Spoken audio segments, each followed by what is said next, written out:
અરવલ્લી જિલ્લા કોંગ્રેસ પ્રમુખ અરુણ પટેલે શામળાજી મોડાસા લુણાવાડા રોડની બિસ્માર રસ્તાની દયનીય સ્થિતિ અંગે કલેક્ટરને પત્ર લખીને રજૂઆત કરી છે. તેમણે જણાવ્યું કે રસ્તાઓ ખરાબ હાલતમાં છે.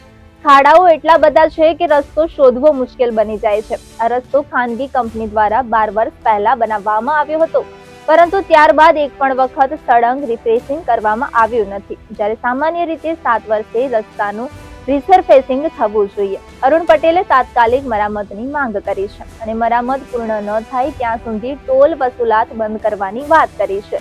જો આવનારા સમયમાં રસ્તો રિપેરિંગ કરવામાં નહીં આવે તો ગાંધી ચિંધ્યા માર્ગે કોંગ્રેસ આંદોલનની ચીમકી ઉચ્ચારવામાં આવી છે.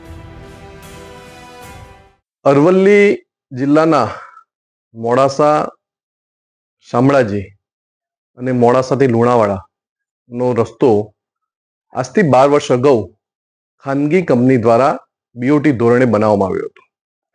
આ રસ્તા દ્વારા ટોલટેક્સ ઉઘરાવવામાં આવે છે. રસ્તાની હાલત એટલી બધી ખરાબ છે કે ખાડાની અંદર રસ્તો શોધવો પણ મુશ્કેલ છે. આ ખાનગી કંપની દ્વારા રસ્તો 12 વર્ષ અગાઉ બન્યા પછી એક પણ વખત સળંગ રીસર્ફેસ કરવામાં આવ્યો નથી. આમ તો જનરલી 7 વર્ષે સળંગ રસ્તો રીસર્ફેસ કરવાનો હોય છે, પરંતુ આ રસ્તો ટુકડે ટુકડે એના ટુકડા કરવી અને રીસર્ફેસ કરવામાં આવતો હોય છે. આ રસ્તા ઉપર ચોમાસા પછી એટલી હદે ખાડા પડી ગયા છે કે વાહન ચાલકોની પરિસ્થિતિ બિલકુલ દયનીય થઈ છે. આ રસ્તા ઉપર જે ટોલ ફ્રી નંબર હોય એની પણ જાણકારી પૂરી આપવામાં આવતી નથી. રસ્તા ઉપર જે કોઈ અકસ્માતો થયા હોય એની તપાસ કરવામાં આવે તો એમ્બ્યુલન્સ સેવા પણ આ ટોલ ટેક્સની ખાનગી કંપની દ્વારા ત્યાં ઉપલબ્ધ કરવામાં આવતું નથી. સાથે સાથે બીજી એક વાત કરીએ કે આ જે રસ્તો જે છે એની અંદર એક પણ સુવિધા ન હોવાના કારણે વાહન ચાલકો પણ ત્રાહિમામ પોકારી ઉઠે છે.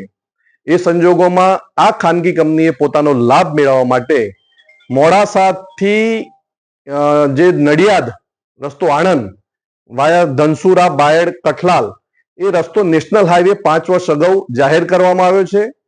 એ રસ્તાનું કામ પણ થતું નથી અને એ રસ્તા ઉપર ભારે વાહનોને પ્રતિબંધિત કરવામાં આવ્યા છે.